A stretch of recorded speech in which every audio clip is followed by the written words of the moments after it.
You can file you could still go ahead to file fresh charges. Why not? Yeah, sometimes Cyril makes you wonder if we know what we want. So now the question is, what is the goal of 1, arresting Emefiele, 2, investigating him, 3, taking him to DSS, taking him to EFCC? All right. What new thing did the DSS find on him between when the court, granted him bail? I said he should be granted. He should be kept in custody, and now that the EFCC is now going to take it up afresh to begin. Cyril, don't lose your cool. There are many more stories to broach here. Great. The next story takes you to the Supreme Court. Supreme Court to get more justices soon, says CJN. This is the least that that they could do. The Supreme Court, which is the highest court of the land, has cases that have been there for God knows aeons. The reality is that you need enough manpower to be able to adjudicate and sit in these matters. The way the court has been depleted over the years is just not acceptable at all. The judiciary is part of Nigeria's PR strategy to the world, because businessmen come, they want to see if the judiciary is working. And when you ought to be having 50, maybe you're having 5 or 6 or something. I don't think it was ever. I hear we should have had about 21 or so. And how many are there? 7. 7. You can imagine that. Yeah. You can just imagine that. Okay, another story. Former President Jonathan went visiting Aso Rock. He says elections are over. It's time to move forward. He was among the early callers after President Tinubu was declared president by INEC. Was declared winner of the election by INEC. I think he has found a way to be the president, to be one. I mean, looking at how things went 2014, 2015, to imagine the sort of cordial relationship Jonathan had with Buhari, and then the sort of fellow feeling and well-wishing he now has with Tinubu. I'm sure people who saw what happened then and now would be thoroughly amazed at how he's such a... I've forgotten the great American man who said, loyalty to the country always, your loyalty to government sometimes. That sounds much like a Theodore Roosevelt quote. He was saying loyalty to the country and not loyalty to the president. Something like that, or government. But I mean, he found a way to be ECOWAS envoy, AU envoy, peace envoy, this and that, and now back with Tinubu too. Well, the next one is a giant-sized one. Otedola gave 750 million to 750 Augustine University students. Yeah, he was made chancellor. This was 2 days ago, actually. He went there. I mean, it was a good thing. Education philanthropy is one area that I think a lot of so a lot has gone into that, but it's unsung. To see the way Mr. Otedola has taken the bulls by the horns to the school I think has 750 students, so he gifted every student 750 million naira. Hopefully that should tie them through the entire time of staying in school. Especially if all of them went there to read. I hope so. If you understand what I mean. Of course, I hope so. Okay, this next one. Citizen John, sorry. What you mean is they shouldn't use the money to buy iPhones. They shouldn't use the money to buy the latest Brazilian hair. If you ask me now, who I want to ask now? They should buy more books. Buy books. Maybe that money shouldn't go entirely to them in cash. A part of it should be maybe a half of it for endowment books and endowment. I think it's better than Cyril, the choice is that of the students. The man has finished his. I'm just moralizing, I know so. No, you put knife, cut them. Okay, then. Hear this one. Crisis hits Ondo Assembly over Deputy Governor's impeachment. The crisis with the Ondo State Assembly trying to impeach the deputy of Edo State. The deputy governor. We saw it in Edo. We've seen it in a lot of states now. Even the crashes of them all that happened in Kogi, the reality is that look, the relations between a governor and deputy governor will always, sometimes things go south. In this very Ondo State under former governor Mimiko, there was an attempt to sack his deputy. The chief judge said she couldn't form the panel because she didn't think it was appropriate for her to do so. And now, in eerily similar circumstances, we're about to see history change. In the case of Mimiko, the deputy governor was actually sacked, but then a court sat and said that sacking was illegal. But by then, Mr. Mimiko had already left office. But let's see how this one goes. I want to just hope that the political class in that state is able to come together and resolve this matter amicably. And you think the problem is far from being solved because the governor has refused the man's apology? No, exactly. And I was going to go there. In Edo, the apology was accepted. Terms and conditions were given. In Ondo, they are saying, no, we are not going to accept the apology. Go and face your... it reminds me of Napoleon Bonaparte. He said, do not interrupt your enemy when he's making a mistake. Making a mistake because, sure, of course. Wisdom. Deep wisdom. And Robert Greene's 48 Laws of Power. Law number 3. Don't show your finger too soon. No, in fact, law number 1, I think, never outshine the master. Organa master. Organa master. All right, we go to this day. Leads with German Chancellor Olaf Scholz arrives Nigeria tomorrow. German Chancellor. Germany is a great country. Yeah. Former President Buhari tried to strike a marriage with Angela Merkel. Maybe it didn't quite work well, especially with the Siemens contract for power in Nigeria and other things. Now, President Tinubu, of course, if I was president or prime minister of Nigeria, I think Germany is one of the countries I would look to because of in terms of their philosophy of life, in terms of what they've achieved, what they've achieved in economics, in industry, in science, in a lot of areas. There's a lot we can learn from Germany if we mean well in collaborating with them and looking at critical sectors we can partner with them for strategic advantage and interest of Nigeria. I would like to encourage the president to put his best foot forward. What are the areas Nigeria has need, and what are those and if Germany has proved itself to be more than capable of helping us in those niche areas. Germany is a model country in every aspect, in literature, in science, in the arts, in everything. We're retooling, so we need any tool. Countries like Germany, countries like Israel, countries like Japan that have come from literally nothing to rebuilding. Germany and Japan came from the rubrics of World War II. Singapore, of course, Israel, for example, in agriculture, came from nothing. Around the world, you find that in many places, the sand eats up the sea. They call it desertification. It's only in Israel that they've been able to reverse that particular phenomenon. Natural. Yeah, of course, they think and they work hard. So these countries, we need to copy and learn a lot from them. So you need Israel. Of course you do. Okay. Let's try other stories in this day. Justice Datijo bemoans corruption in judiciary as he retires. No.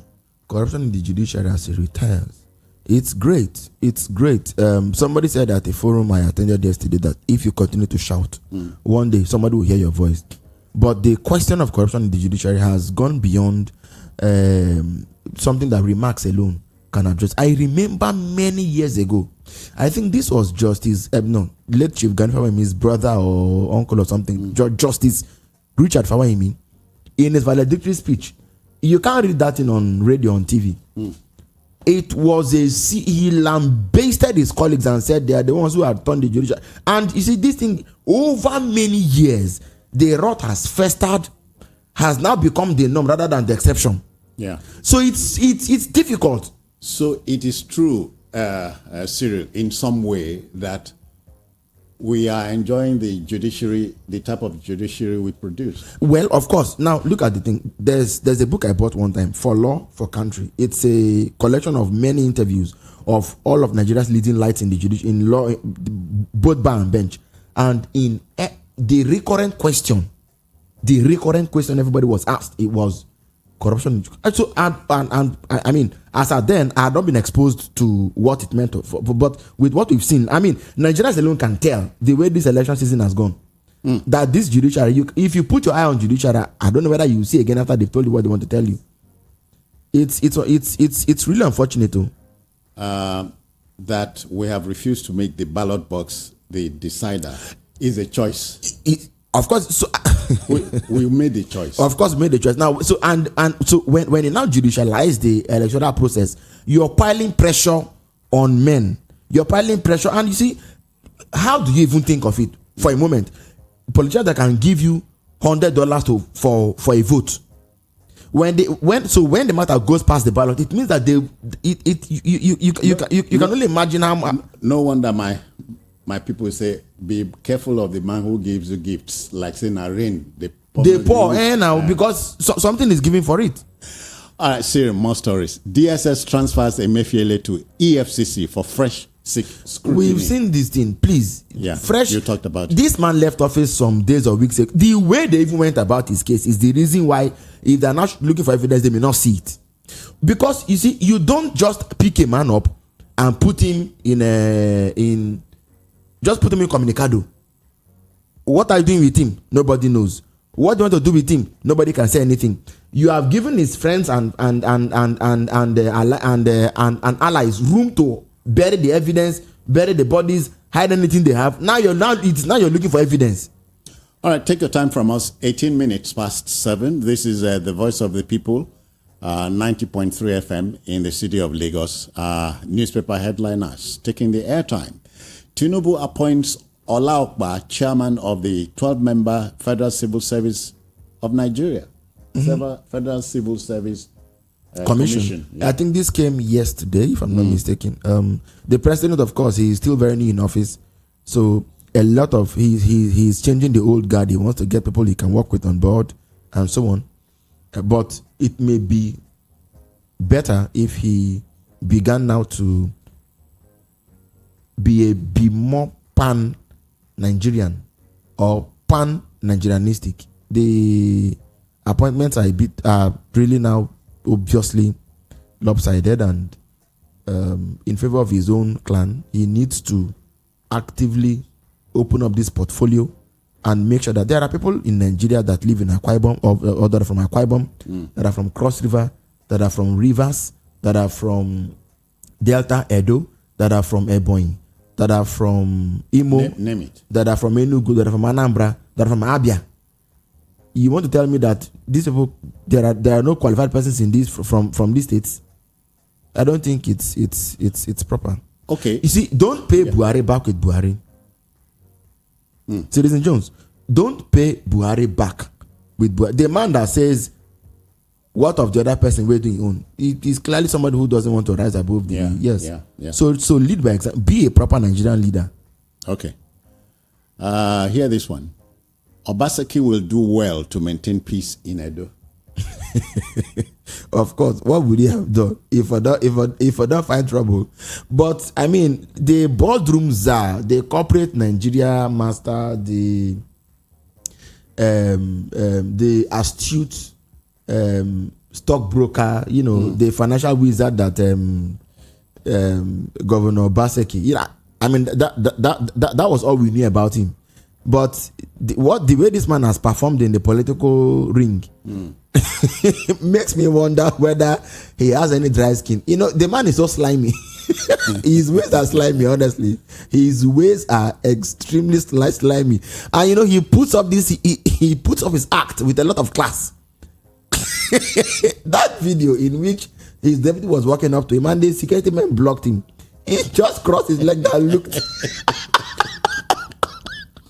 And looked away. Mr. Governor. You ain't seen nothing yet. This man. All right, this next one, connected to the last story. Who can dance like Governor Ademola Adeleke? I'm not sure. At least among his governor colleagues, no one comes close to him. He's a gifted dancer. Okay. They say, if you have a gift of the gab, don't gabble of the gift. Let it be like that. If you have the gift of the waste, what do you not do? Of the gab. Of the waste income? Don't gabble of the gift. Sure. And if you have the gift of the waste, as he does, don't throw the waste away. All right. The Guardian is next. Tinubu's Supreme Court victory. Afenifere, Arewa, Southern Middle Belt leaders table demands. Surprised? You will. So More we have like saying. Yeah, sure. The legal tussle is behind us. Yeah, but they didn't help him win the case at the Supreme Court. They didn't help him win the case at the Supreme Court. Afenifere. Should they have helped him? They wouldn't have been able to help him. Afenifere, Arewa, Southern, Middle Belt leaders table demands. So I'm not seeing Ohaneze there. No, not to say they won't be there. Well, in the headlines, I mean, Cyril, the inference here is Tinubu is father figure. Of course he is. So sure. Now, it's father to all. Even if one child was being the black leg, in any case, when you say Southern, it should cover essentially the South. Yeah. Now, but the question is, the demands that they table. For me, I think that fundamentally, what we need to do is to go back to basics and address the way this country is structured. There's a reason why things just don't work. The simplest way to put it is that all eyes are on Abuja. It should not be so. All eyes are on the president. All eyes are on Aso Rock. All eyes are... Now you see, the Americans have only 18 members on the cabinet, on the federal cabinet, and nobody says anything about it. You could have a president and governor, whoever from the same state, from the same family, but because of the level of equity, because every man feels satisfied with what he has, there's no problem. But when in a country in which everything travels to the city that does not produce nothing, Abuja does not even produce pure water for Nigeria. Why does everybody go there? Because we've put all the powers in Abuja. So what can we now do to address? And then in that case, when people even travel from one place to another, they are limited. So for example, you go from here to Sokoto, go from here to Kano or something like that. We have a way of sifting ourselves between indigenes and citizens and things like that. Nigeria lacks an identity that can become common denominating factor for all Nigerians to subscribe to. Yeah. It is this thing that the president must begin to deal with. We're a democracy, but are we really democratic? Cyril, do we know what we want? Exactly. So these are the things they should take. And in my opinion, we've had more than enough conferences and roundtables to not know what to do. This president must sit down, and today with agriculture, tomorrow it is healthcare, tomorrow it's education. It's fine, but those are not fundamentally the trouble with Nigeria. We need leadership that understands that Nigeria as a country is heterogeneous, and that Nigeria requires. So, for example, even the way the president has gone about his appointments now is beginning to ask, make us raise issues. He must present himself as a president that's president of the whole of the country, and importantly, address the issue of why the mutual suspicion continues to fester, why little love is lost between among the tribes, and how we can truly become a country and a giant.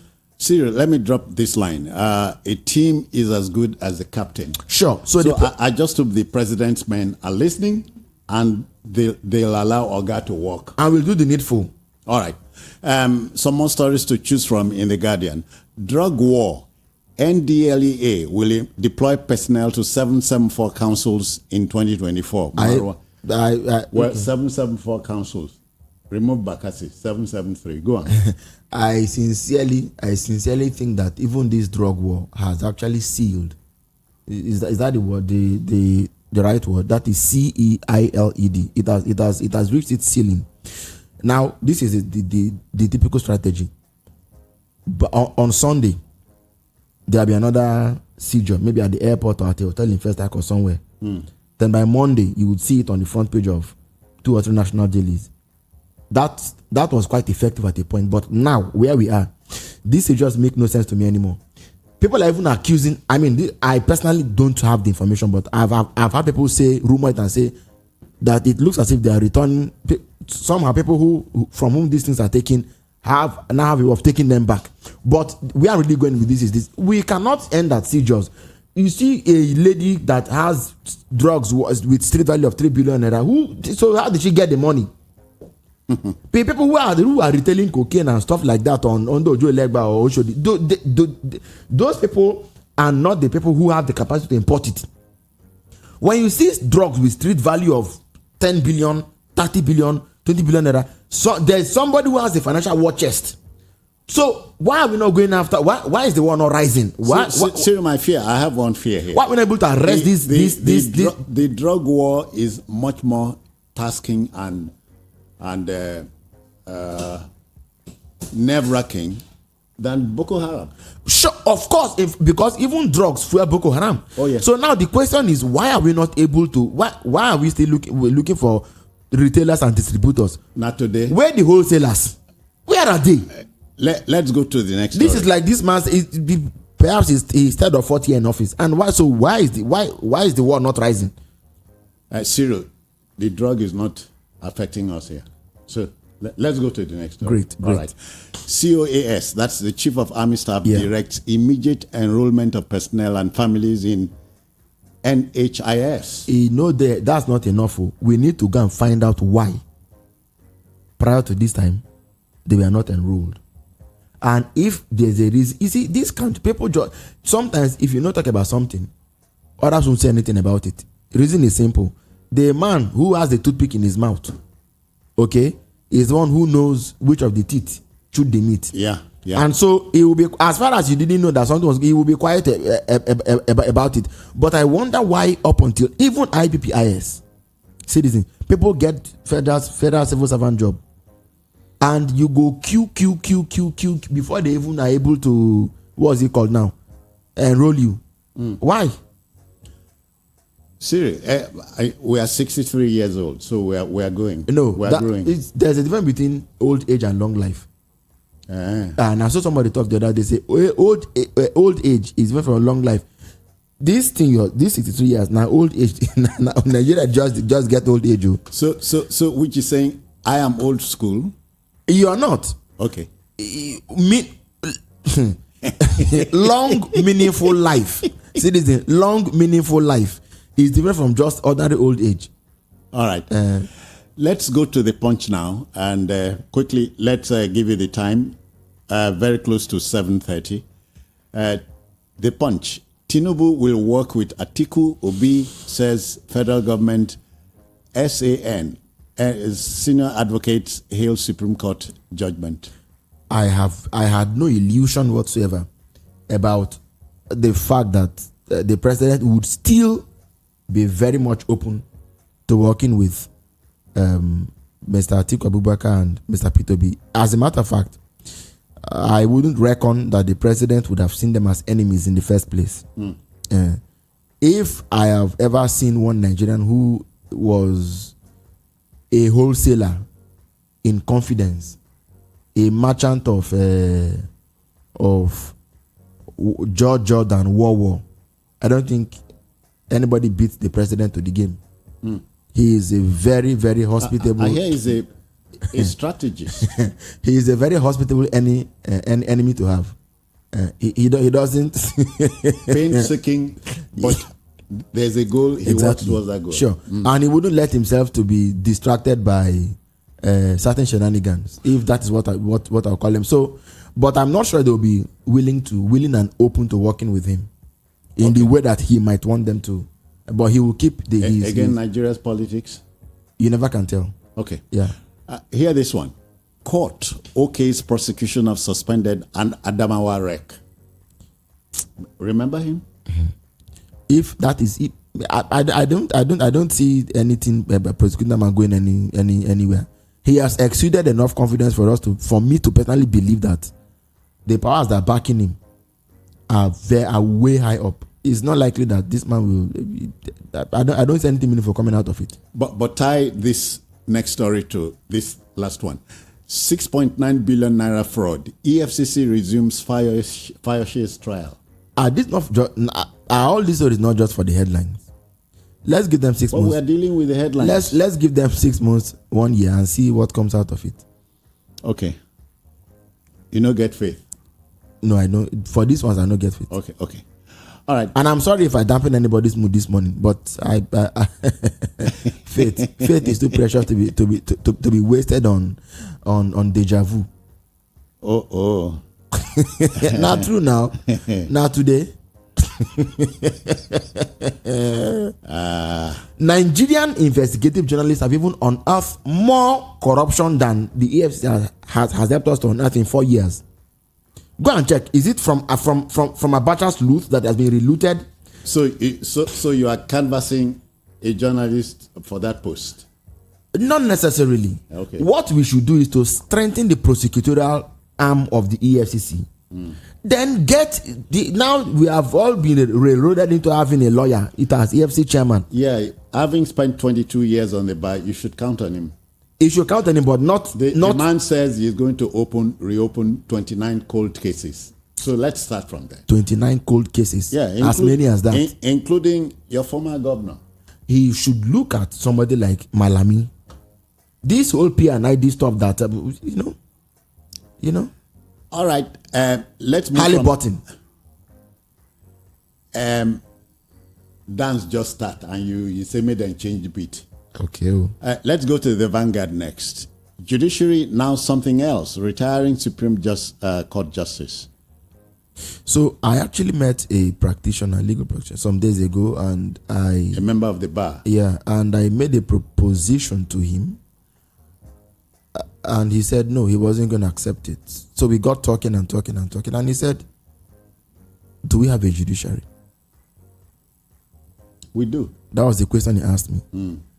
Was he not begging the question? Well, maybe when the listener calls in, you may hear his own opinion too. But he asked me the question again, and he said, do we have a judiciary? My answer is yes, we do. I thought it was a rhetorical question, so I didn't give him an answer. Okay. Me, I don't take my answer to him. Great. The next story in the Vanguard is Tinubu. Okay, I've dealt with that. Armed herdsmen lay ambush on Makurdi Lafia Road. Killed 3, injure others. Could you take that again? Armed herdsmen lay ambush on Makurdi Lafia Road. Killed 3, injure others. That's terrible. So there must be a purpose for this crime, for this premeditated action, and I hope that in the days to come we don't hear of bigger attacks on grander scales. But can we rest assured that this will be investigated and that the real culprits, the real perpetrators will be arrested and charged and prosecuted and so on? Our prayers are with the family of those who have lost loved ones in this dastardly attack. Always.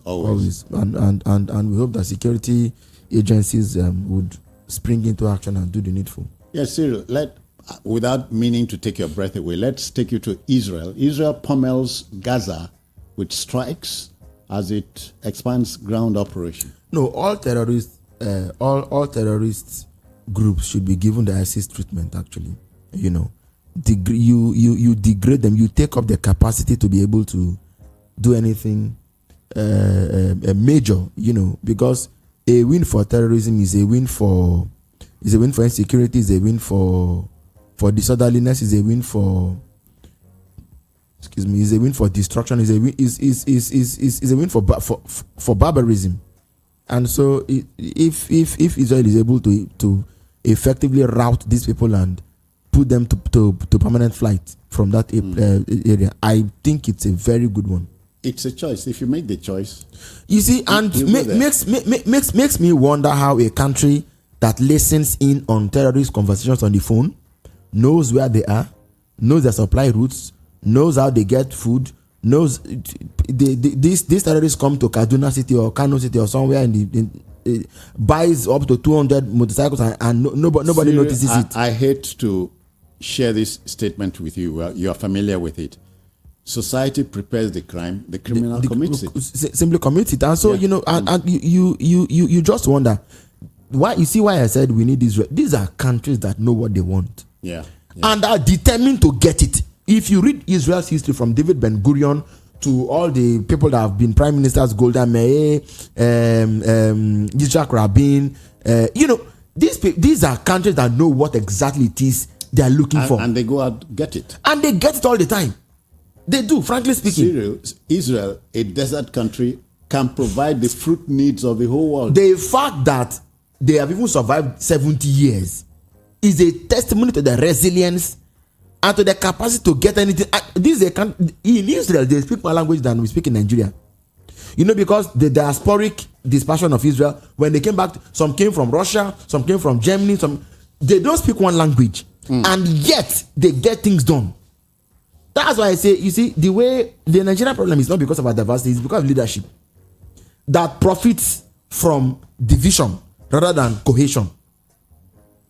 You don't. You won't put the best man. Cyril, it is a leadership that we have collectively produced. Nigeria is a country where you won't put the best man in the right place, and yet you expect a miracle to happen. We are a country of miracle workers. Let me whisper this to you. Check even the president's cabinet and see how many round pegs and round holes. Cyril, but let's tell the listener, the Israel we are talking about is not the biblical Israel. It's not. This is the Israel of today's Bibi Netanyahu. So that's it. Yeah. So no be Israel of the Pharaoh and all that. You hear names like Eshkol. You hear people, Zvitoha. People who, you know, the way they went and got that man from Argentina, Adolf Eichmann. They brought him out to face trial. You remember the one-eyed general? Moshe Dayan, former defense minister. I can't forget this. You know, they were the ones who fought their neighbors in 6 days, and the whole world needed to beg Israel. I beg. Decimating the Egyptian Air Force in hours. 400 aircraft finished. Cyril, to think that in recent history, the most beautiful city on earth was Lebanon. Yeah. But it was reduced to rubble by war. Look, even when Egypt and Syria and who again, you know, the Yom Kippur of 1973, in 3 weeks, Israel pushed everybody back. You hear names like this man that was former prime minister also, the general who invented a new method of warfare. I'm trying to remember his name. Ariel Sharon. You know, and you see, in Israel, so again, for example, when you distinguish yourself in warfare and something, it is clear that this man is going higher and higher. Oh, yeah. This is a country where somebody wins the Nobel Prize. He comes back to be head of FRSC. Now, they will say he only did what he should have done. In Nigeria, somebody, look at the man at JAM, for example. Look at people like Dora Akunyili. They will just keep on dancing for us. Just keep on dancing. When they are done, they say, yeah, out. Good night. Cyril, let's go to the trust now, the Daily Trust. FG flags off CNG bus initiative. Great. Good one. Compressed natural gas bus. This is serious. All right. Silva suffers setback in bid to vacate order banning him from Bayelsa governorship.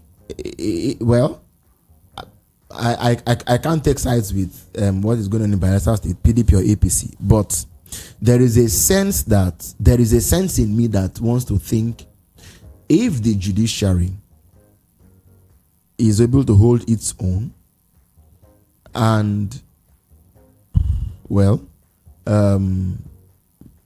the judgment stands and says that Silva can't run because, of course, he's been sworn in twice. If the judgment, if it stands, it may, in the court of public opinion, give a fresh, different, refreshing perception of the judiciary to say that all is not lost yet.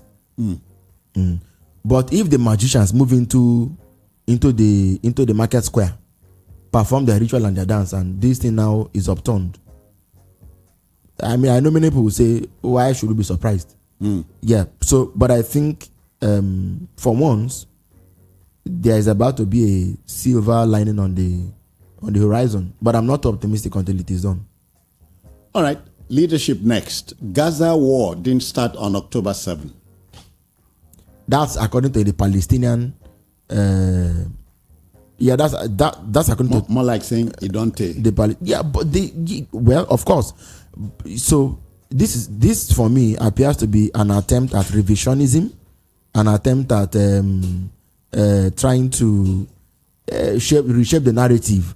But the fact is, we all saw what happened on what's it called on October 7th. October 7th that morning. Yeah. Now I don't want to get involved in Israel versus Palestine because of course nobody stands between these two countries, and so I don't want to get in between. But I do know that before October 7th there had been a very strong propaganda offensive by one country against the other.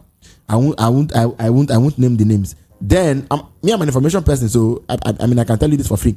There had been a very, very strong propaganda offensive by one country against the other. Then what followed on October 7th, now made it look like a retaliation. If that helps to connect the dots. But Israel, I mean, whether anything happened before or after October 7th, what happened on October 7th is enough to have made Israel to retaliate against Hamas. So in any case, Israel is Israel retaliating against Hamas or against Palestine? I think it's against Hamas. Either or. No, it's against Hamas. Okay. The one with me, I know. No, neither, no. Yeah, no. See this. Hear this next story. I wish him well. I will demystify money politics. Bielsa LP candidate. You trust him? I like the words. I hope he does not spend money. You need a give JJ too. for Bielsa, you never give JJ. I go campaign for Southern Nigeria and all those places. Donors are going to come to your rescue.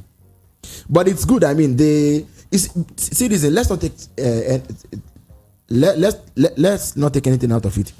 The model P2B put up, in fairness, the demonetization of money politics, I think it's something that we can all learn from, and we should commend. It's okay if we know Nigerian politics enough to know that no money doesn't go too far. But the fact is, somebody came and for the first time offered a different kind of value. Nigerians actually bought into it. Unfortunately, he didn't win the election. Can we ride on that? Can we draw more people into politics who can pull the nation together on the strength of their ideas and not on patrimony, on money distribution? Yes, Cyril, except that ideas are very funny things. They don't work until you work them. Yeah, sure, but of course, so let's even give ideas room to breathe, room to work first. Okay. Ideas serve, they matter. Of course. All right. Of course. The last paper this morning, not the least, is The Sun. Quickly, Supreme Court verdict, kudos knocks shockwaves over Tinubu's victory. When one man already has a glass of tea, has a cup of tea, and he's sipping it with a grin spreading on his face, we are still talking of knocks and kudos. The man that took the victory is the victor. And whoever is not the other one is the Victoria. No. Okay, I'm sorry. I thought the opposite of Victor is Victoria. He will wait another. He go. When I go wait. They go wait. Now you cause I'm go on. And now, so I mean, somebody has taken the victory home. All else is explanation. Yeah. Explanation. At least the story of the hunt will always favor the hunter.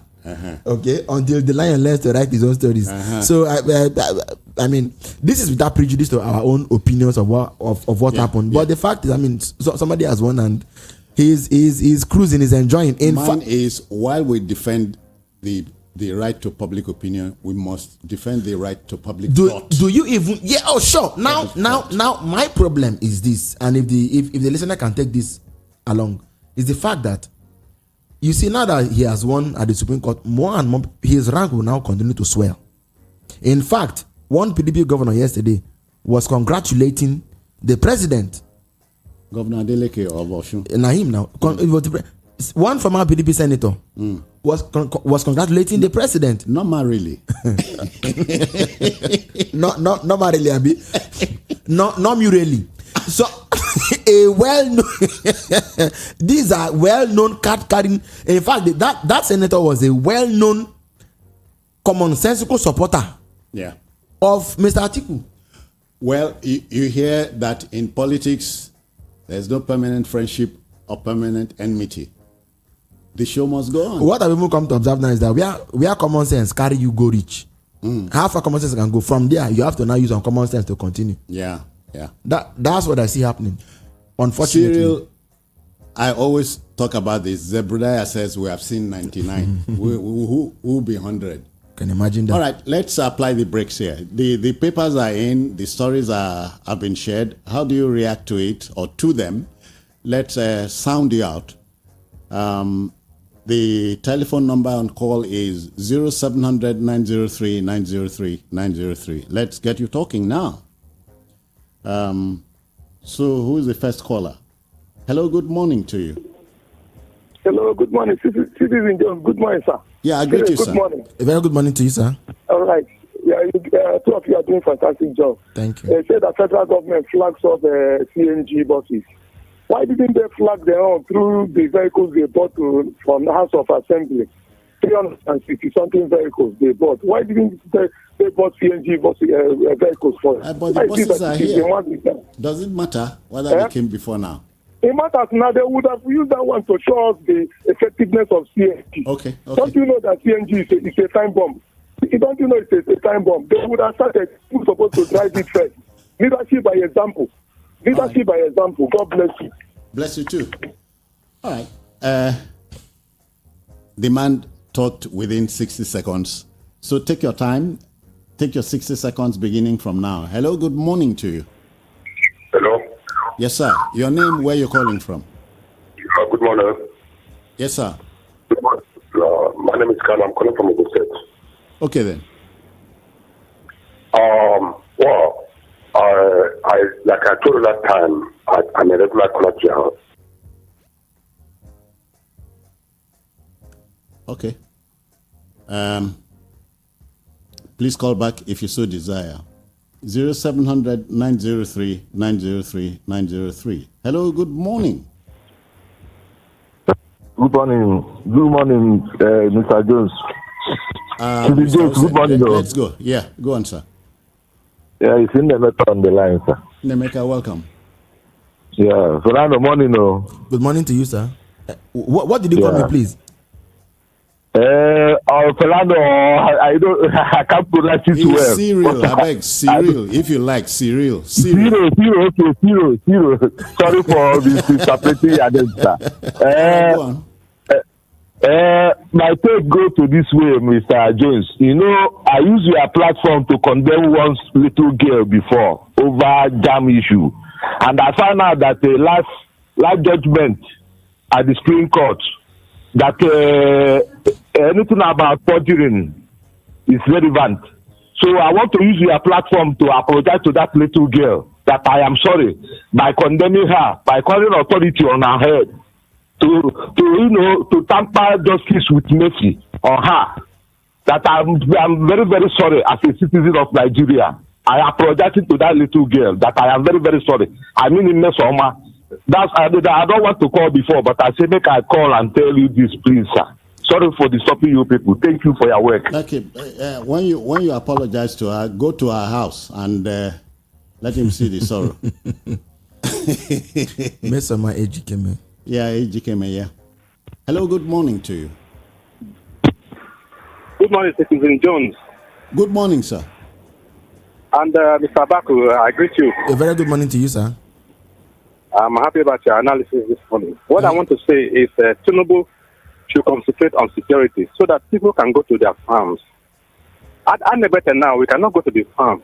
Because if we go to farm in Anebete, there are a lot of food. We have large arable land that is fertile enough to feed Edo State. So Tinubu should concentrate and remove all these Fulani headsmen. They are a disturbance, a thorn in our flesh. You see, Anebete is rich in so many things. So we should concentrate on security so that we can go to our farms and feed our nation. That's all I want to say this morning. Thank you and God bless you. Thank you. Except that Tinubu didn't put any headsmen anywhere. But he's listening. He's listening. And it's his duty to stop the movement. So, I mean, the police commissioner. He's commander-in-chief. Hello, good morning to you. Hello, good morning, Citizen Jones. Yes, sir. The legendary Citizen Jones. Good morning, Cyril. Good morning to you, sir. My name is Mr. Biga. Okay. My concern this morning is that some persons should take the president to court for violating the federal character charter, because his appointments are so lopsided that we are wondering if we are still one Nigeria. That is one. Secondly, I would want this government, if they are serious, to really talk about restructuring of for us to remain one. Thank you very much. Many thanks. Can I quickly respond to the last caller? Now, sir, section 14, I think subsection 3 of the Constitution that talks about federal character is in chapter 2 of the Constitution, which is what we call fundamental objectives and directive principles of state policy. It is a non-actionable section of the Constitution. That whole chapter, you can't take it to court. It's non-actionable. That chapter talks about free education, talks about maternal mortality, that the state will do it when it can. But it didn't say if they fail to do it, it must do it. Yes. So you can't go to court on that. Hello. Good morning to you. Very good morning to you, Sister Jones. Yes, sir. My dear is Cyril. Hey, Cyril. Good morning to you, sir. God bless all of you. My name is Prince Wise, greeting you from Amuodofi. Please God give the verdict. And I just want to urge the opposition to play their role as an opposition party. Go to London, go to America, everything has ended now. What all of us must face now is to contribute our own quota to the development of this country. And I want to urge, Mr. President, congratulations to you. And I want you to go back, take Nigeria back to the land. When you remove subsidy from the fuel, take that subsidy to agriculture. The local government, the state government, the federal government, all of them should join hands together to take us back to the land, put money to agriculture. We want to feed ourselves. And we can really feed ourselves because we are green land that could grow all what we can eat. Good morning to you, my dear citizen Joe. Thank you very much kindly. We end on that note. Cyril, thank you. Thank you, Citizen Jones. They say radio makes people want to become better neighbors. Sure. And ours is to report what we see. Of course.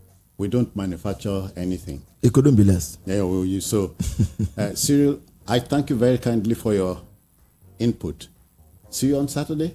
Certainly. Okay, our next show is over 5 minutes from now. Please stick around. Good morning one more time.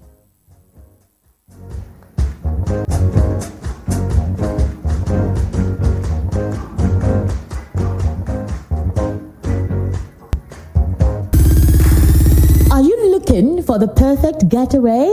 Look no further than the luxurious accommodations at Airport Golden Tulip Hotel, Lagos, number 42, Muritala Muhammad International Airport Road, Lagos. Relax and unwind in a beautifully appointed rooms featuring all the amenities you need for a comfortable stay. Whether you're traveling for business or pleasure, our attentive staff is here to ensure that your everyday need is met.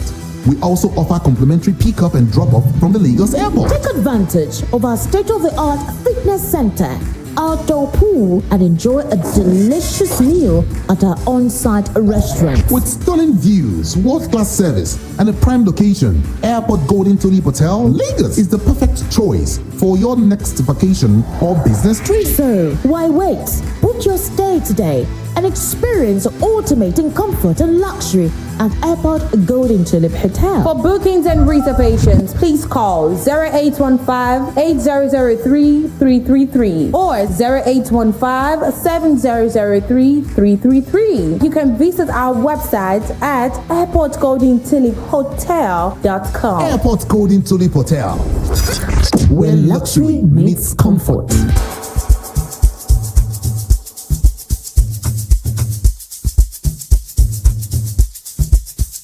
Are you aware that Iruka Online Limited installed and designed a 100,000 capacity church building? Oh yeah, we are the sole distributors of global leading brands all over the world, such as Wafday Line Array, speakers and digital amplifiers, Preseno's digital mixers and studio equipment, Coswell workstations and keyboards, Fender guitars, Mapex drums, Ashdown bass combos, just to mention but a few. We offer flexible payment plan handled by our financial department with 24/7 customer care support system. You can visit our website on www.iruka.com to avoid buying fake products. You can also visit our showroom at number 36 Lagos International Airport Road beside Golden Tulip Hotel. Iruka, never settle for less. The award-winning pizza in the US is now here in Nigeria. Ladies and gentlemen, I present to you Romeo, the pizza champions, and Coldberry ice cream, delight in every scoop. Visit any of our outlets and feel the rich taste from the pizza champions and Coldberry ice cream at 11 Road by First Avenue, Festac Town, 28 Adenira Ogunsanya Street, Surulere, 13 Admiralty Way, Lekki Phase 1. Romeo's Pizza and Coldberry ice cream. Romeo, the pizza champions. Are you looking for the perfect getaway? Look no further than the luxurious accommodations at Airport Golden Tulip Hotel, Lagos, number 42, Muritala Muhammad International Airport Road, Lagos. Relax and unwind in a beautifully appointed rooms featuring all the amenities you need for a comfortable stay. Whether you're traveling for business or pleasure, our attentive staff is here to ensure that your everyday need is met. We also offer complimentary pick-up and drop-off from the Lagos Airport. Take advantage of our state-of-the-art fitness center, outdoor pool, and enjoy a delicious meal at our on-site restaurant. With stunning views, world-class service, and a prime location, Airport Golden Tulip Hotel, Lagos is the perfect choice for your next vacation or business trip. So, why wait? Book your stay today and experience ultimate in comfort and luxury at Airport Golden Tulip Hotel. For bookings and reservations, please call 0815-8003-333 or 0815-7003-333. You can visit our website at airportgoldentuliphotel.com. Airport Golden Tulip Hotel. Well, second leg for this morning, and this is Citizen Jones this morning. Of course, here we have a go at contemporary issues thrown up by contemporary Nigeria. This morning, correctional centers, that's prison centers and drug abuse partnership between reformation of inmates and relapse into crime. Get that right. Correctional centers and drug abuse partnership between reformation of inmates and relapse into crime. Now, one major mandate of the Nigeria Correctional Service, formerly Nigeria Prison Service, is safety of the legally interned and to ensure that inmates are reformed, rehabilitated, and effectively reintegrated into society.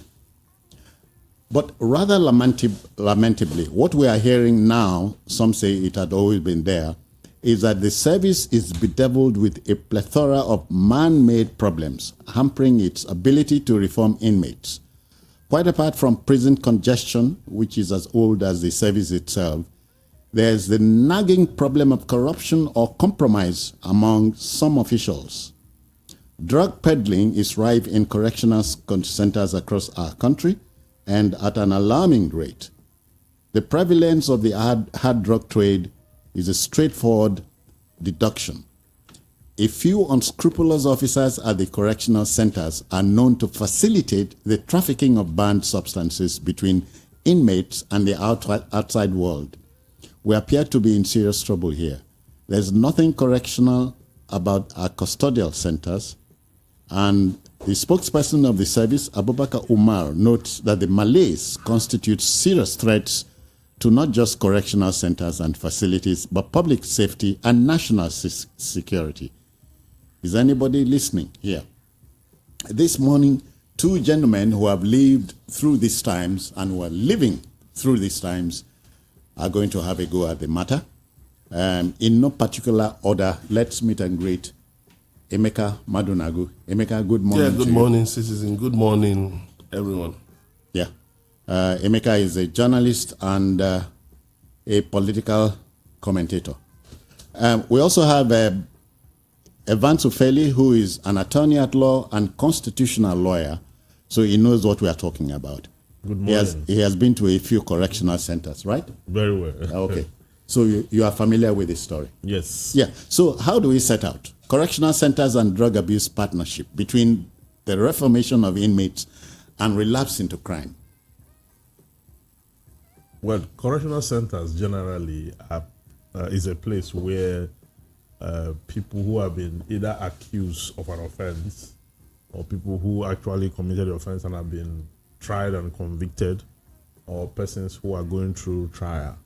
So there is usually is a congregation of certain persons who have a tendency to either break the law or have been so accused of breaking the law. Because it is that kind of environment, our system also contributes to the fact that we now have this huge number. Before I come to the issue of the drugs now, most of our courts make all or most offenses a custodian one, meaning you have a large number of people who are there, who are awaiting trial and all that because of the judicial system. Now to drugs. Drugs permeates every facet. No, not drugs. Banned drugs or hard drugs. Okay, hard drugs, yeah.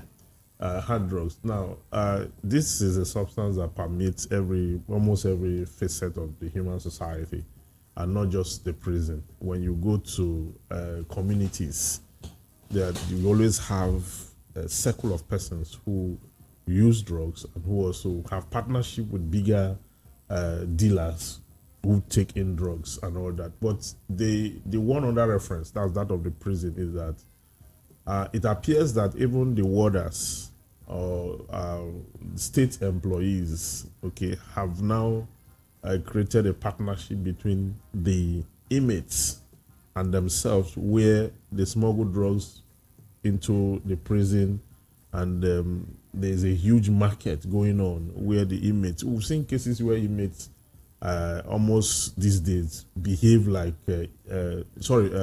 warders these days behave like inmates. Okay, I witnessed a first-hand case where an NGO got to the prison or the correction center with food and all that, and one of the warders was accused of taking part of the food that was meant for the inmates. So the question I asked myself now, who is being corrected in this two? The correction is meant for who? One of them. I mean, yeah, so it appears that right now you cannot separate the inmates from the warders in terms of the way they mix up, the way they cohabit, the way they even use drugs together, okay, and all that. So this partnership, they sit down, exchange drugs. Yeah, they do. They exchange drugs. When you go into the prison facility, you find that even the Kirikiri here, the portion of farms that the inmates operate, each ugu leaf, I mean the pumpkin leaves, each sales you make, the warders have a cut. If you have to give an inmate money, if you give an inmate, let's say 5,000 naira, what you get to that inmate will be like 1,500, because there's a hierarchy of the warders. Then go cut. Yes, the funds is already they have a sharing formula. Whatever gets into the prison, there's a sharing formula, and it's so established. And they have a constitution there. They have a court in the prison. Emeka is listening to you. They have a legal system. And that legal system, you cannot break it. So that legal system is what governs the prison, because it's not a regular society where the National Assembly will have to pass law. They have their own system where they already have established laws. When you get there, you see names of persons who have been there, who enacted these laws, who have passed this law. This law is the law that governs the prison. So Emeka, now you know. Yeah, well, thank goodness we are on this side of the divide. Yeah, these are things some of us have always known by virtue of being journalists. It's so unfortunate that this canker worm called corruption has messed up our society so much. In fact, the security services are deeply enmeshed in corruption, and it's unfortunate. And we are not about is it even people detained in police cells? Is it even the judiciary? Especially, I mean, both the bar and the bench. You know, you find out state governments, they pick... Emeka, even corruption in the home. Yeah, the home, yes. But what we're talking about also is about the system that actually should regulate the home. The home doesn't regulate the system because the system works with laws. The home works mainly based on morals. No father will put a constitution on the table and say the constitution of Nigeria says this, this, and this. You know, he will more or less bring up the children based on morals, you know, developed from here and there, and there may be rules, you know. So, now, what we have on our hands is more than the abuse of hard drugs. It's the abuse of substances, substance abuse, such that any and everything that can be consumed is being abused. You can imagine where people take all kinds of things, mix different things, and consume them. So you have a situation where some of the names are scary. You have Colorado. Like, there are so many. You have Cool, but the main is Colos, Colorado. Wow. You hear people say he's on Colos. Wow. Yeah, you know, you have monkey tail, you have skunk, there are so many. If you're on the streets regularly, you hear these things. You know, like we do, by virtue of our jobs, you know, we have to move around on the streets and we hear things, we see things. So it's so bad that there is study. So you don't see 99? Well, I hope it can be rolled back because, you know, when I tell my children sometimes that some of the things I've seen as a journalist, honestly, sometimes I wish I could just erase them from my memory because, you know, horrible things, you know. And when you talk, every government has set up a prisons reform committee. Where I'm waiting for the one that Tinubu will set up. President Tinubu will set up. You know, prison because it's a ritual. Every government at the center sets up a prison reform committee. The former Vice President, Professor Shimbajo, headed one. But what happened? We didn't see the head or tail of that reform committee. So the point is, all we just saw was just a change of name, like when NEPA was changed to PHCN. Never expect power always. Then it changed to, you know, please hold. Power has changed hands. Whatever. You know, so power has changed network or so. I don't remember. But what I'm saying is this. All we just saw was that it moved from prison to correctional centers. But no correction is taking place. You pick street traders, juveniles, who should actually just, you know, be corrected. These people are victims, they're already prisoners of excruciating economic conditions. Then you now visit the raw power of the state on them. What are you doing? It's a double kill.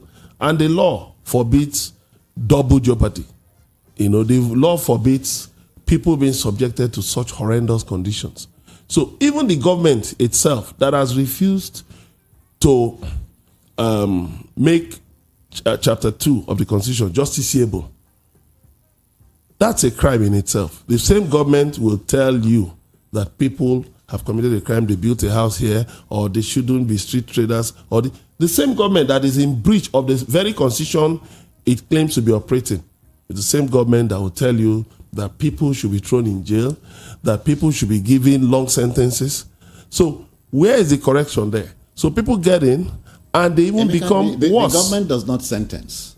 Only the court does. The government is made up of the executive, the legislature, and the judiciary. Emeka, so the government does not ask you as a judge to sentence. No, but Ofeli is here. Yeah, but judges are a major part of the system. They don't take orders from the president. They don't take orders from the president, yes. But their actions influence what the executive and its legislature, what they do. Now, correctional centers and drug abuse partnership. Let's go there. I think we should adjust it to substance abuse. Okay. Because when you say drug abuse, everything has become drug. Yeah, substance. You know, abuse. there is a popular confectionery. I don't want to call the name. There's a popular confectionery that people put into a popular drink, and that's a drug. Some sniff lizard feces. People sniff do all kinds of things. I'm talking about young girls. What about shisha and the rest of them? Soak away? Yes. Soak away. They sniff soak aways and all those things. So you are in a prison where you have so many people, and that's somebody sniffing soak away is sniffing the smell from cesspit. So I mean cesspit containing feces of so many prisoners. What do you fermented? That has gone beyond drug abuse. This is substance abuse and psychological abuse, because such people are no longer, need serious medical evaluation. Emeka, so we're in deep trouble. We've been in deep trouble for a long time. You know, we have refused to make our justice system dispense justice equitably. You see, there are some things where some people just need counseling. For instance, somebody crossing the road, you throw the person in prison. The person may not really know that, like there was a lady, when I was working in one media house, there was a young lady that came from Belgium. She came to Nigeria to do her internship. She said her parents wanted her to do her internship. Nigeria? Yes, in Nigeria. She was schooling in a university in Belgium. Okay. And she was telling me there was a day she crossed the road somewhere. Was it at Oshodi or so? And some people, but Emeka, local government officials held her. Asked her if she would have done that in Belgium. No. She said she saw people crossing the road. There was no bridge. So when she crossed, they held, and she asked them, of course, having been brought up in Europe, she said, "Where's the bridge? Why are you holding me? Leave me alone. What is it?" When they saw her boldness, they let her alone. So you see, some people need counseling. Some, you may just deploy them to go and sweep, clean some drainages or sweep the streets or certain things. Offer services to the state. But what do you find? Because that's an avenue for corruption. So you find out that it pays people to leave the prisons, the correctional centers congested, make sure that the inmates go through excruciating conditions that dehumanize them and transform them, instead of correcting them, transform them into threats to society. Evans, so we're in trouble. Yeah, we are in trouble to the extent that... we had always been, according to him. Yeah, we are in trouble to the extent that the economic condition of the Nigerian states have made more law violators available in the system.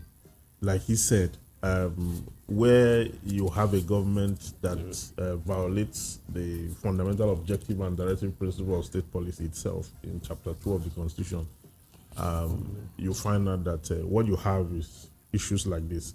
Just last week, there was a bill before the House of Representatives for someone moved that motion that should convert the palliative to paying WAEC for students.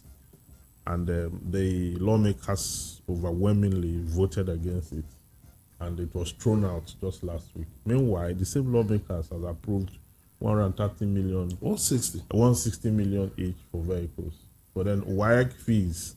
So when you have that kind of system where the inequality is so wide and the lawmakers are insensitive, the government is not. Section 14.2 of the Constitution clearly says. Evans, but you are reeling out to me what I call simply as a collective guilt. Yes, yeah. When you say collective guilt, we are all guilty. You can say that, but there's the role that government is supposed to play. Because each time people talk, they say we are the government, and I say no, we are not the government. We've elected people, to represent, either elected or selected, or they got them whichever way. Their responsibility is to ensure that the security and welfare of the citizen, is preserved, and it's the primary purpose of government. So where they're in dereliction of that duty, we cannot say that, because the reason our prisons are congested is that not just that they are making all offense or whatever a custodian one. When somebody is supposed to serve maybe community service and all that, you put him in prison. Apart from that, you have a police system that is not even okay. You have a system that all awaiting trial inmates are people who are not supposed to be, they are there. Then the state is now complaining it cannot feed them, that the component unit should come and take part. That was a discourse some not too long ago. The federal government said they no longer have capacity. The minister said so, I remember. Yes, that the state should now come and take over the warders and the inmates and all that. So when you put all this together, you find the factors militating against that created this issue of, because if you don't have a congregation of inmates and then the warders, you will not have that partnership. Okay, that drug partnership we're talking about here. Okay, so you have so many inmates, and then these warders too, apart from the fact that they are deployed to do their job, they are also out there looking for profit, gain. They are pushed into these things because the reason they will give is that their salary is not enough. And I don't think that should be why people should be dishonest or people should go into breaking the law. They will collude with these people and then start to make profits. As much as even farming inside the correctional facility, as much as employing the inmates to farm for them and the rest of that, so that they can make extra money to add to their salary. So the problem we have here is that people are not patriotic. The larger percentage of the Nigerian community are not patriotic. We don't see Nigeria as one entity that should succeed. Evans and Emeka, but I dare say that we collectively have produced this kind of a system. I don't know if you understand what I mean. The man who has won a contract to be supplying food, to be feeding inmates, starts corruption from not supplying the real thing, but gets paid. Yes, it costs about 14,000 naira daily. Yes, daily to feed an inmate. But when you get 14,000, yes, which except privileged homes, Emeka, I don't know how much you use in feeding. If the budget is huge, if I don't even my entire family can, we need to spend 14,000 every day. You can't finish a goat now for breakfast. even if unless they're oversized family. But that's the budget. That's the budget. Yeah. Which the National Assembly approves, which is released, because that is part of recurrent. It's recurrent. Yes, in a way, it's recurrent. So it's released. That money goes through so many cadres. And at the end of the day, it gets the kind of food they give them. It's only the ones that are dejected. I don't have anyone to run to that can take those kind of food. And sometimes when you see a released inmate, he needs more help than the state. You know, one thing I think people can actually do, because there are things that public-spirited Nigerians, some do, which, I've been looking at certain areas. For instance, there are people who, maybe when they're marking their birthdays, they go to the correctional centers and drop some money to clear the bail of, as many inmates as possible. Require bail. Yeah, they require bail. Somebody was telling me a friend of his went to a hospital and dropped 150,000 and said, whatever, for those who need glasses, that you can, the number that this can cover, please give it to, let this money, take care of them. So people do some of these little things, buy WAEC forms, GC forms, and all those things. So I think public-spirited Nigerians should also begin to look at things like this, because there are so many people stuck in the prisons, in the correctional centers, for maybe, bail of like at least maybe 20,000. Maybe they couldn't get someone with tax clearance to bail them, so they're just there languishing, So the problem is that the people you expect. The problem is multifaceted. No, it's very simple, which is the kind of people we elect to the National Assembly is a disaster. Many of them don't even know. They lack historical knowledge. They don't know about the background to issues. You can imagine somebody Somebody saying that parents who don't send their children to school should be fined 50,000 naira. And he doesn't have an idea. Let me quickly announce it's 25 past 8. Go on. This is a lawmaker that doesn't know that their refusal to make Chapter 2 of the Constitution justiciable, to make socio-economic rights of Nigerians a right, a justiciable right, that is a crime. He doesn't even know. Now he's trying to transfer his criminal liability to parents who themselves are hapless victims of the misrule of successive administrations. So you now ask yourself a question: what manner of people do we elect to the National Assembly? Because can't you now see it's a collective guilt? Well, yes, to some extent.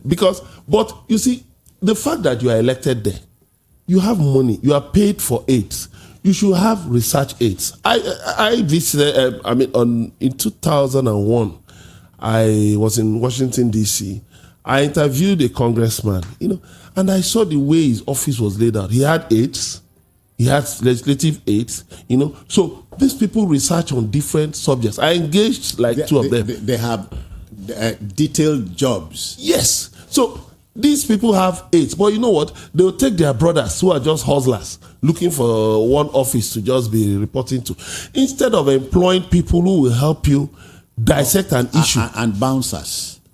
Well, that's you can get legislative aids who are well-grounded lawyers. You can even engage lawyers as consultants. Emeka, but you have a motley crowd of lawyers, the likes of Barrister Ofeli here, at the National Assembly. Yet we're in trouble. Are they really practicing lawyers, or most of them are not. Doctors who have never handled a syringe? I don't want to mention names, but there are such people. But even beyond that, whether they're practicing lawyers or even if they are maybe whatever, as long as they have some form of education, what I'm saying is that use the money provided by the state to engage. To work for the state. Engage legislative aids. And then what am I saying? To the point. Now, prison transformation, not reform, because reforms are just wishy-washy. It's just a falsehood. Transformation, if a system is not working properly, change it. Don't say you want to reform. You don't want to reinvent the wheel, but you can adapt it to different uses. So now in the National Assembly, they can adjust the laws and then call the states that, listen, if you throw anybody into a custodial center for something like street trading or so, you will bear the responsibility of feeding such people, of the medical bills and all of that. Then you see these state governments that... Who? The state officials? Yes, the state governments. If the National Assembly, because somebody said it in the previous administration, that the states are the ones, congesting the correctional centers with people, who shouldn't be there. Yeah, who shouldn't be there. So you find more awaiting trial inmates than even the real convicts. Yeah. So now, let state governments know that that you should stop throwing people into correctional centers.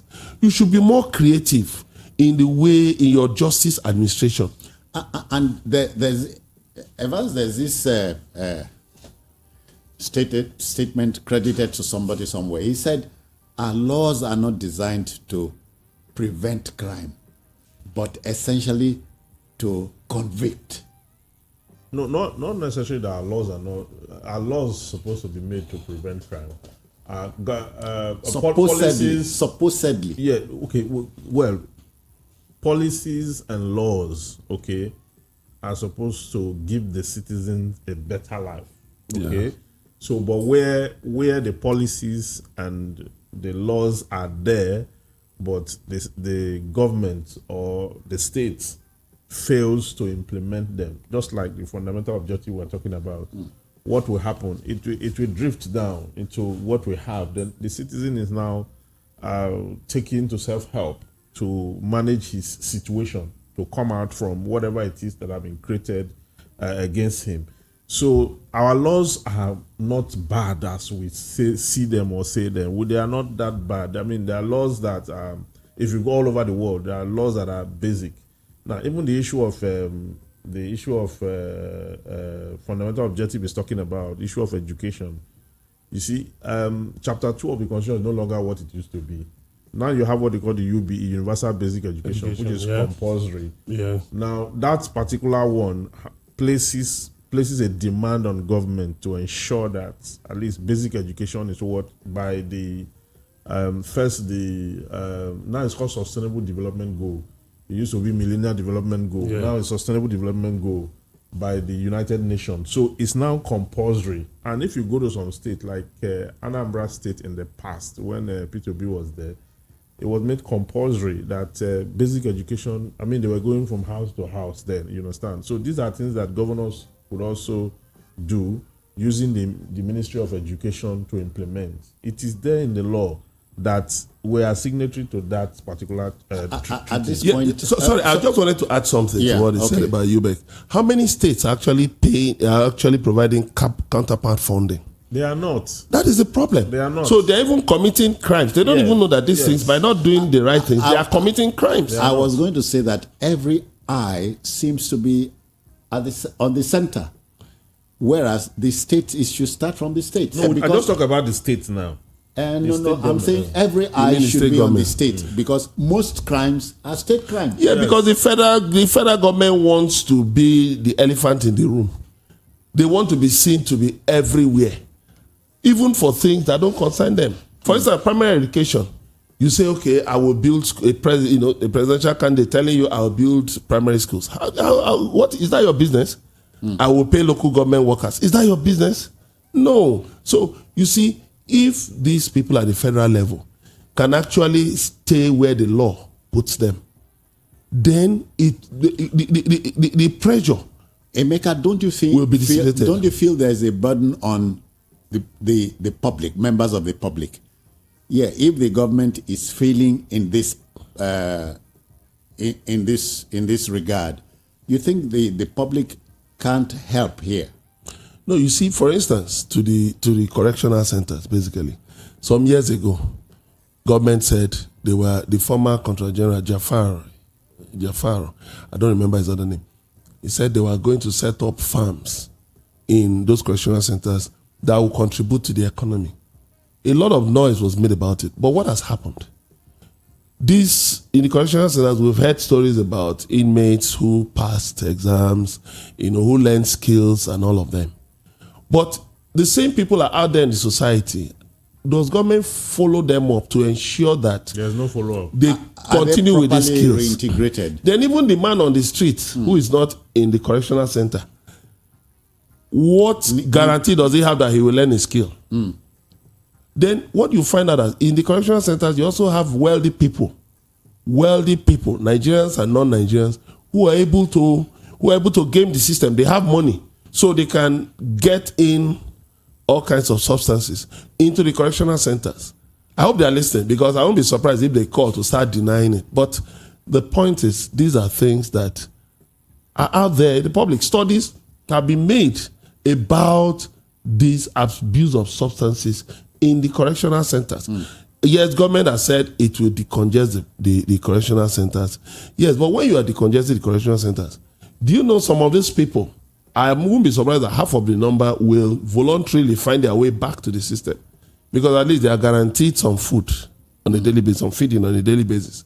They are guaranteed a roof over their heads, whatever, kind of roof. When you hear that a country like Finland is begging people to come in to get imprisoned. You see, Barrister Evans has summed it up. This state, when the state uses its power effectively, it trickles down. It's a very simple thing. It's a simple. You see, Nigeria will try to make things complex, but these things have simple solutions. Is it a Nigerian thing or an African thing? No, leave Africa out of it, because there are nations in Africa, Botswana, Mauritius, Cape Verde, Rwanda, that are stellar examples of good governance. So it's not African, it's a Nigerian thing. Although you can't say it's a pan-Nigerian thing, because there are actually people who are doing the right things. That sounds paradoxical. Yeah, there are Nigerians who insist on due process. Yes. There are Nigerians you can't corrupt. Yes. There are Nigerians you cannot corrupt. No matter how you try, you can't corrupt. All right, 25 minutes to 9, and I hope you are following us. Correctional centers, that's prison centers and substance abuse partnership between reformation of inmates and relapse into crime. The two gentlemen here are Emeka Madunagu, journalist, and of course Evans Ofeli, barrister at law, constitutional attorney too. Yeah. I just want to quickly add something. The other day we were talking about the economy, and I said something about rice. I understand that there's a bumper harvest of rice this year. But where is the rice? A bag is 53,000. Should that be the case? We are talking about these things. This rice can be much cheaper if government can liberalize the mode of packaging. Not government now, sorry, the private sector. Instead of having to bag everything, like I said the other day, you can transport some of these things in silos so that the end users can now, the end retailers can decide to, okay, maybe package 5 kg, 10 kg, 25 kg, and all of that. Yeah. You know, so where are the roads? If the roads are not there, there can be bumper harvests in wherever. In Benue. Benue, in Adamawa, and all of that. But where there are no roads to move them down to the south or to other places, then you'll find out that it's an effort in futility. Emeka, we're in trouble. Yeah, because our people just don't want to and this apply basic. This trouble is basically rules. Man-made. It's man-made. It's man-made. Yes. We had a policy to ban foreign goods. I mean rice, Yes. and now we are now growing it. It's now costlier than it were when we were importing it. Evans, Okay, do you know if you tell the man on if you told the man on the street that we are overproducing rice, so to speak, he finds it. If he would find it, he would have found it hard to believe. Yes, because you see the cost of production and the factors militating against movement and the cost of fuel and whatever transport. By the time when you factor everything in, you know, diesel is about 1,000 plus. By the time you factor everything in, you find out that if you say, as at the time we were importing, the price was lower, you'll be getting it wrong, because that era is gone. At that time, how much was fuel? How much was diesel then when we were importing? And what was the price today? How much is because you need these facilities to move the rice. Yes. Even the mill that will mill the rice runs on diesel. You understand? You hear that we have the biggest rice milling factory on the continent. We like all this. We like these titles, big terms. Giant of Africa. Okay. Biggest rice mill. Emeka, who cares? Emeka, but we are, and I care. Is the food on the table? How productive is that? How productive is Giant of Africa? Do you need to carry any titles? Provide the basic things. You talked about Finland looking for prisoners. Why? Looking for inmates. It's not that there are no. Iceland have zero crime rate, as we speak. Yes. Yeah. Why do people even go into crime? It's unreasonable to even commit crime there. Why do people? If you take a criminal from Nigeria to Iceland, for instance, it will change. He will not commit crime. He will not commit crime because everything is available to him. When I was when I took a program at Lagos Business School, Dr. Doyin Salami said something. He said, give an example of a chocolate shop, for instance. Just say, okay, you provide chocolate shops in different places and tell people every day you can go into the shop, take some chocolate for free. He said you will find out after some time people will stop going there. So you see, when you make these things accessible, people will stop going there. What will they? Because they're not it's there. Okay, it is there. You don't have to steal it. You don't have to fight over it. It's there. Go and take some chocolate every day. No, like my friend went to the US for the first time. He said he got into a grocery store and was picking up chickens, and bagging them. And then an American walked up to him and asked, "Man, you're having a party?" My friend said, he said no. He said, "This thing is here every day. You don't and do you know the interesting thing? Stock them. You know the interesting thing? Do you know, let me just drop this. Do you know that when I go to any mall, one of the things I ask them for a reward card, a loyalty card, which I've imbibed my children. I ask for a loyalty card because I'm spending my money. Sure, I should get some discount on every purchase. right? If I use a payment platform, I have to look for whether they have discounts, whether they have free transfers, and all of these things. It's my right as a consumer. I'm using your product, so you should give me some freebies. Do we know how many Nigerians know about that? Advanced consumer rights is in trouble here. It's almost non-existent here because when you complain, they will come and fight you. There's a case now my friend is handling. My friend Effion. It's the same thing. You find error somewhere, you voice out, then the big man somewhere deploy policemen. Which is very wrong. That case that you are spoiled the name of the that case. It was just the way it was handled. It shouldn't have even been. That's the problem. Okay, listener, do you feel up to lending the weight of your voice to the talking point? Correctional centers and substance abuse partnership. There's a partnership between correctional center warders and the outside world. Is a link between the outside world and the inmates. So this runs counter to reformation of inmates who relapse into crime. So have they been reformed in any way? Please let's broach it. We can have something. We can broach the subject matter. 0700 903 903 903. That's the number to call. Take 60 seconds. Let's talk about it. I have a first caller here. Good morning to you. Good morning, sir. My name is Tony Kelly. All right, then. I'm calling from Ilupeju. Okay. This case of warders and inmates is a very serious matter. You see, young people now are into drugs, into cultism because of as a result of these things.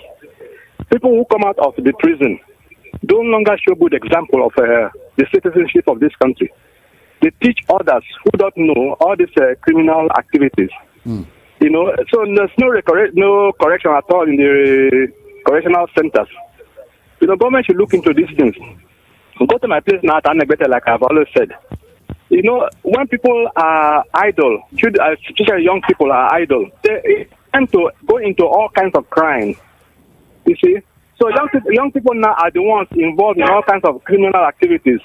And these are people... I hope you are following what we're discussing. Yes, these correctional centers and drug substance abuse partnership. There's a partnership somewhere. Yeah, partnership. Yes, there's a partnership. Without the partnership, they will not have access to these things. Oh, okay. And even the rich ones, like you said, are always, they have their way.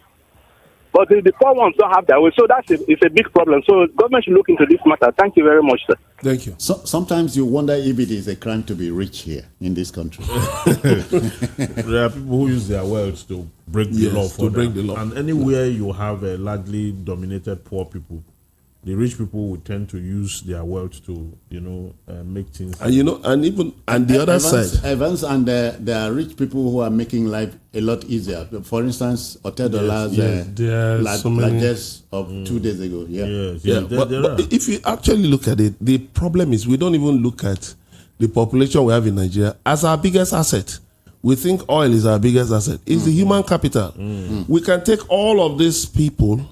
Somebody said Nigerian graduates are unemployable. And I now said, okay, fine. They've gone into crime. Some have gone into crime, kidnapping and all that, and they are now employable. Why do we throw out terms that are just not that don't have head or tail? Why not tackle the problem? Yeah. Deal with the problem. Identify the problem. Be courageous enough to deal with it. Don't look for escapist euphemisms. That people are unemployable. Who told you that? Yeah.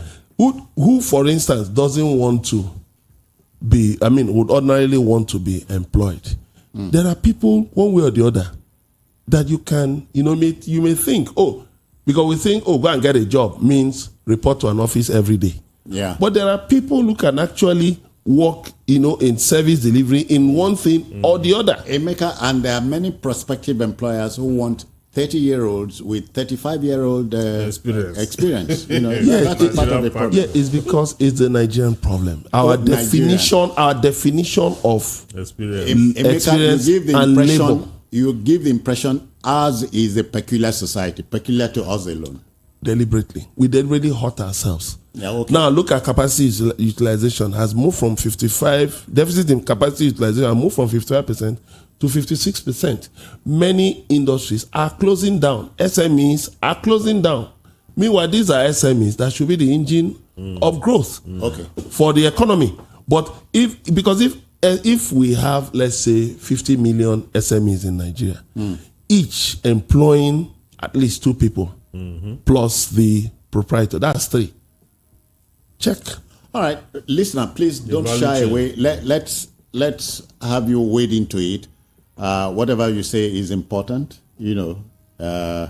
0700 903 903 903. Correctional centers, or if you like, prison centers, and substance abuse partnership between reformation of inmates and relapse into crime. And this is a big problem facing the country. Weigh in on the discussion. Let's have your honest take, be dispassionate about it. Take 60 seconds, make your input here. Yeah, so you find out that why do people relapse to drugs? Why? Of course, you have a lot of people with psychological problems. Maybe broken homes, maybe absent fathers, absent mothers, or careless or wayward parents. Let me take another respondent. Good morning to you. Hello, good morning, my brother. Yeah, good morning. Please, I hope your radio is not interfering. Hello, sir. I hope your radio or listening aid is not interfering here. Anyways, that's what I wanted to say. Let's go. Your name, where you're calling from? My name is Michael. I'm calling from Agor. Michael, go in Nigeria, is the problem. I don't value Nigeria government, what they are saying. They are failure to they are failure to masses. Do you understand what we are discussing? Yes, that is prisoners now. People in prisoners, like correctional center. And substance abuse partnership. Okay. All right, please have a firm grip of what we're discussing. At prison centers or correctional centers across the country, there's a substance abuse partnership between the inmates and the warders and the outside world. And this affects the reformation of the inmates who relapse into crime. Yeah, our prison cannot be reformatory. The reason is because when you get into the prison, you are faced with even the challenge of hunger. The same problem you're facing outside that instigated the crime. And that's a major problem. Yes, that the state cannot even feed the inmate. So he gets into prison and starts to face the same problem he was facing while he was outside that instigated him to go into crime. Wow. He continues the criminality in the prison. And when he gets to the prison, he meets like minds. Okay, they begin to flourish and they begin to hash new layers of criminal intent. And from there, they keep getting the place. And so reformation is something that is difficult. You know that the sewage system in our prison, when they want to take it out, the inmate will have to get into the sockaway with bucket to bail out the physics. That is exactly how. So that kind of a system cannot be reformatory. It will rather damage whoever has gone there than to reform the person. So it's not just, like he said, transforming the prison system is what is required, not even reforms. Transformation. Iceland comes to mind now. Finland comes to mind. All the Scandinavians, they have the highest quality of life in the world. Yes, highest quality of life in the world. All the Scandinavian countries, they have the highest. So it has nothing to do with population and so on. Medical checks is compulsory. Medical checks is compulsory. It's compulsory that the government look after the citizen to have a medical. Is it not Finland where you have maternity leave? Is not 1 year? Yes. So you have enough time to take care of the child. Hello, good morning. Good morning, sir. Your name, where you're calling from? My name is Sunday. I'm calling from Mushi. Sunday, welcome. Yeah. So I have something to chip in on this issue that people are discussing. Are you hearing me, sir? Please keep your radio out of it. Please remove your radio from it so we can have a smooth discussion. Please. Okay. You can hear me now? Don't touch your radio. Go on. Okay, sir. So because I have been into prison, that is why I want to contribute this issue. Yeah, go ahead. So this our government self, this thing that they are always feed us outside is not how it is inside prison. People are not, many things are happening there. Are you hearing me, sir? Go on. So in 2002, I have been into correctional center. So the things that they're doing inside there, they collide. The people that say that prisoner guy that they collide with all these the so-called prison all these guy with them. So and they're treating people so unnecessarily inside prisons. Many things. So and the government, nobody's caring. Even if you go there, those that are supposed to be monitoring people and know how people are feeling about medical something, that doesn't care anything. Even you had little before you feed. The garage that they used to give for hands some days, not every time. Thank you. So let the government put their eyes. Masses are suffering inside there. Nobody can even help them to come out. Thank you. You understand? So please, let the government do something about it. It is very, very important for the nation. Okay. Thank you. All right then. That's a first-hand information. I wanted to ask him to give us his experience of substance abuse. The prison. What experience he had. It goes without saying. He said this statement that the things that go on there are unspeakable. Hello, good morning to you. Good morning, sir. Good morning, sir. Yeah. My name is Samuel. Yeah, but please keep your radio out of it, please. Hello, are you there? Are you hearing me now? Yeah, go on now. So, my name is Sam. I'm calling from Ijeoma. All right then. Yeah, the problem we are having in the prison services and the correctional centers is corruption. Corruption is the problem. Nigerian security system is so corrupt. That is the problem. Not only prison services, even the army, the police. The issue is too bad. It's so bad. Like if you look at the problem that started, the problem has started since when Goodluck Jonathan did this what we call it joint task force. That is when problem begin to arise. Like I am telling you, and I'm sorry to say this, the Nigerian army are corrupt more than even any security official. Let's talk about correctional centers, please. So the issue is that the corruption has so deep into them. Okay. In the correctional centers. Okay. Thank you. We leave it there. Gentlemen, we must go. So how do you wind down? Yes, the government must transform or should transform the prison system. I mean, they can send delegates across the world. Let them go to the Scandinavian country to ask questions. How did they do it? How were they able to? And I think that of the Scandinavia has to do with providing for the citizens first, because the decisions they took in the 90s on education basically was part of what led to the transformation. They made sure that they get the larger number of the society citizens educated. Yeah. And that is the base. Then they built on it by welfare of the people. It is not magic. Medicals and all that. Yeah, it's not magic. They invested in the citizen. Here, the government don't want to invest in the citizen. They want them to have. Emeka, how do you? Can we just start from the basics, from the roots?